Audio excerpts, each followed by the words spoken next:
一、妇人50岁，1974年5月27日就诊，两腿疼痛无力，不能行走，已经1个多月了。患者在1个月前因恼怒出现胸骨下端与肚脐之间区域游走性疼痛，时轻时重，并觉得2只小腿烦乱不舒服。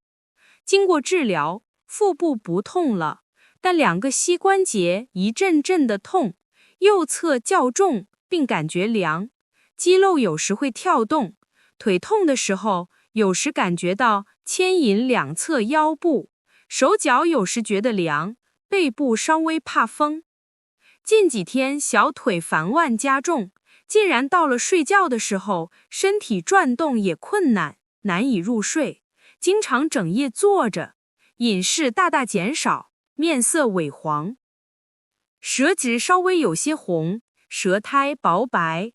脉左寸弦，关弦滑，齿弱，右脉弦细。医生认为是肝里面的气被抑制，被抑制的气不会按照正常的道路运行，就导致了胸骨下端与肚脐之间区域游走性疼痛，也导致了血液流通不顺畅，四肢和背部也因为得不到充足的能量和物质而出现疼痛，并觉得凉。医生用古代草药处方四逆散做基础给病人用药，处方是柴胡9克、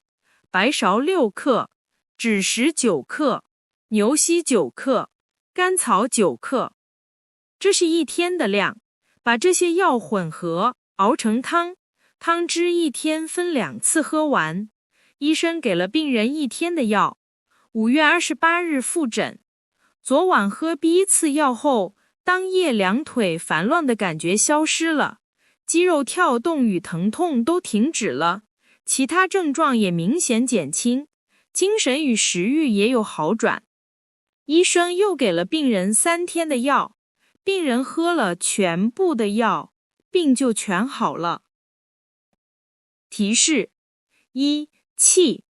中医名称，是人体内活力很强、运行不息的极微小物质，包括呼吸的气。气推动和激发人体的各种生理活动，包括新陈代谢。气运动停止，则意味着生命的终止。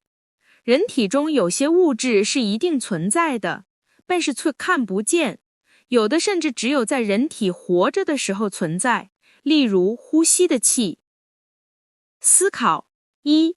病例说，病人睡觉的时候身体转动困难，难以入睡，经常整夜坐着，就是说坐着可以缓解疼痛，但医生没有解释，观众可以思考，为什么坐着可以缓解疼痛呢？